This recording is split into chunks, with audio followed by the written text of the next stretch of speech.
ارزقنا شفاة الحسين اللهم ارزقنا زيارة الحسين اللهم ارزقنا شفاة الحسين اللهم ارزقنا زیارت الحسین۔ کسی راوی سے کامل الزیارات میں موجود ہے، وسائل الشیعہ کتاب الحج میں روایت موجود ہے، امام جعفر صادق علیہ الصلوۃ والسلام اللہم صلی علی محمد وآل محمد، اس نے آگے خود سے بتایا کہ مولا میں نے جو ہے 19 حج کر لیے ہیں۔ کتنے؟ 19 حج کر لی۔ تو مولا نے کہا ایک اور کرو 20 ہو جائیں گے، تب جا کے حسین کی ایک زیارت کا ثواب ملے گا۔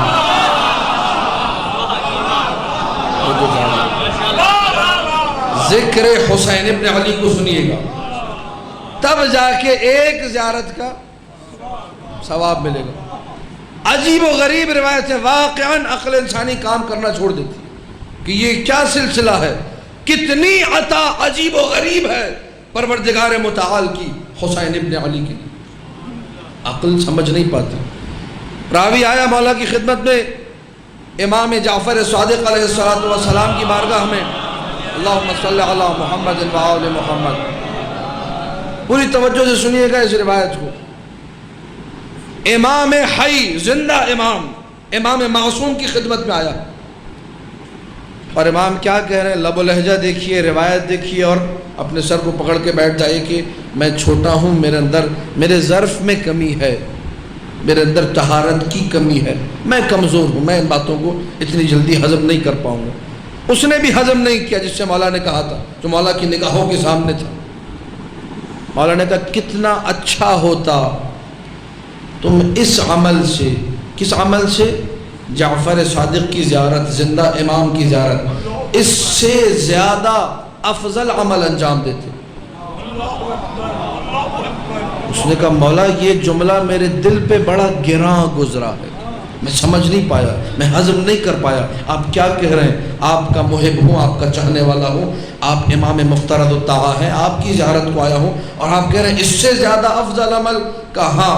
اگر میرے غریب جد حسین کی زیارت کو جاتا، سلام اللہ علیک یا ابا عبداللہ، وہ عمل زیادہ افضل تھا۔ علماء نے ہیڈنگ لگائی، زندہ امام سے زیادہ فضیلت والی زیارت قبر حسین ابن علی کی ہے۔ چھٹے مولا ہی کا واقعہ ہے، بیمار ہوئے مدینہ میں، ایک شخص کو بھیجا، پیسے دیے، رستے کا خرچہ دیا، کہا جاؤ کربلا جا کر میرے لیے دعا کرو۔ یہ سیرت امام نے نسخہ بتایا، بیمار لا علاج ہے، شفا نہیں مل رہی ہے، کسی کو کربلا بھیجو، وہ تمہاری نیابت میں زیارت کرے، تمہارے لیے وہاں دعا کرے۔ اس بندے نے پیسے لیے، رستے کا خرچہ لیا، جب گھر سے نکل رہا تھا خادم نے سنا، کہہ رہا تھا پتہ نہیں مجھے کیوں کربلا بھیج رہے ہیں، امام معصوم ہے، مفترض الطاعہ ہے، اگر ابھی امام اپنے ہاتھ اٹھائیں اللہ انہیں شفا دے دے گا، مجھے کربلا کس چکر میں بھیج رہے ہیں؟ میں نے کہا نا عقل میں یہ چیزیں نہیں آتی ہیں، اس جملے کو ذہن میں رکھیے گا، اور عقل میں نہیں آتی، کوئی یہ نہ کہے کہ آپ عقل کی مخالفت کر رہے ہیں، عقل حجت باطنی ہے، اللہ نے اسے نور قرار دیا۔ میں نے پہلے کہہ دیا عقل میں نقصان آ گیا عدم طہارت کی وجہ سے، عقل کمزور پڑ گئی دنیا میں رہنے کی وجہ سے، دنیا میں غرق ہونے کی وجہ سے، لہذا بات عقل میں نہیں آئے گی آسانی سے جب تک عقل نور آل محمد سے پاکیزہ نہ ہو جائے۔ کیوں پتہ نہیں مجھے کربلا بھیج رہے ہیں، ابھی جعفر صادق ہاتھ اٹھائے اللہ شفا دے گا۔ ظاہر چلا گیا، نوکر نے آ کے بتایا مولا کو، خادم نے بتایا مولا آپ نے جسے پیسہ دیا، جسے زیارت کے لیے بھیجا، وہ تو یہ کہہ رہا تھا۔ کہا وہ صحیح کہہ رہا تھا، اگر ابھی میں ہاتھ اٹھا دوں اللہ ابھی مجھے شفا دے گا، لیکن اسے یہ نہیں پتا اللہ نے روئے زمین پر ایسی جگہ قرار دی ہے جہاں جعفر صادق کو بھی اپنے لیے دعا کرانا اچھا لگتا ہے۔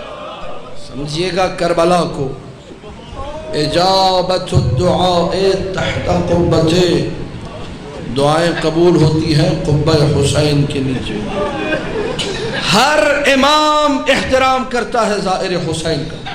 ابو ہاشم جعفری کو 10ویں مولا نے بھیجا زیارت کے لیے، وہ گیا، جب واپس آیا امام گھوڑے پر سوار تھے، جیسے ہی پتہ چلا ابو ہاشم جعفری کربلا سے واپس آیا، ظاہر حسین ہے، مولا گھوڑے سے نیچے اتر آئے، کہا میں ظاہر حسین کے احترام میں اتر آؤں، احترام ظاہر حسین۔ میں اب وہ کم ظرفی جس کا میں نے بار بار ذکر کیا، مجھے پتہ ہے بعض لوگوں کا جملہ برا لگا ہوگا، میرا اچھا جملہ اچھی تعبیر نہیں ہے، لیکن میں اپنی بات کر رہا ہوں، ذاتی شخصی بات آپ پہ نہیں رکھے۔ میری کم ظرفی کیا ہے؟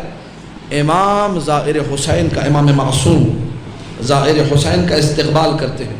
میرے علاقے سے ظاہر جاتا ہے، میں استقبال نہیں کرتا، کہتا ہوں میرے سے ستارے نہیں ملتے، میرے سے معاملات خراب ہیں، میرے سے جھگڑا ہے، میں ظاہر حسین کا عنوان بھلا دیتا ہوں، اپنے جھگڑے کو آگے لے آتا ہوں۔ ہاں آپ بولی یہ کم ظرفی ہے یا نہیں ہے؟ حسین ابن علی کی زیارت جو اتنی عظیم زیارت ہے کہ امام معصوم نے فرمایا من زار حسین ابن علی فی کربلا کان کمن زار اللہ فوق عرشہ، جس نے کربلا میں حسین کی زیارت کی وہ اس کی مانند ہے جس نے عرش پر اللہ کی زیارت کی۔ ہم لوگ جب مشی کرتے ہیں نجف سے کربلا، جب میں پہلی مرتبہ چلا 2009 میں، بہت سارے مصائب جو میں نے ممبر سے پڑھے تھے اور مجھے پتہ ہی نہیں تھا میں نے کیا پڑھا، جب پیدل چلا تو پتہ چلا۔ ہم لوگ جب مشی کرتے ہیں پیدل چلتے ہیں، جگہ جگہ جدھر پیاس لگی رستے میں پانی منہ کے سامنے ہوتا ہے۔ جو لوگ پہنچ گئے وہ روئے ماتم کرے، وہ لوگ جدھر، جملہ سنیے گا، جدھر تھکاوٹ ہوئی روڈ کے دائیں بھی روڈ کے بائیں بھی کرسیاں لگی ہوتی ہیں۔ اب جملہ سننا اور اس جملے پہ ماتم کرنا۔ مولا سجاد کا جملہ ہے کہ ہمیں رسیوں میں جکڑ کے لے جایا جا رہا تھا، کلما قصرنا عن المشی ضربونا، جب ہم چلتے چلتے تھک جاتے تھے جیسے ہی رکتے تھے کوئی کوڑا مارتا تھا، کوئی نیزے کیا نہیں چبھو۔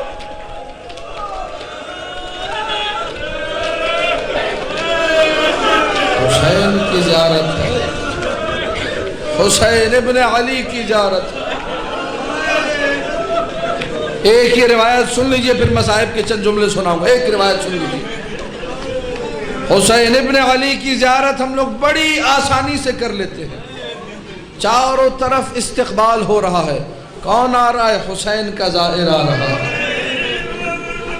ہر بندہ، لوگ لڑ رہے ہوتے ہیں، کئی جگہ میں نے لڑائی دیکھی، مشی کے رستے میں لڑائی ہو رہی تھی، بھئی کس بات پہ لڑائی ہو رہی ہے؟ کہ یہ لڑائی ہو رہی ہے زائروں کے اوپر کہ میں اپنے گھر لے جاؤں گا، وہ کہتے ہیں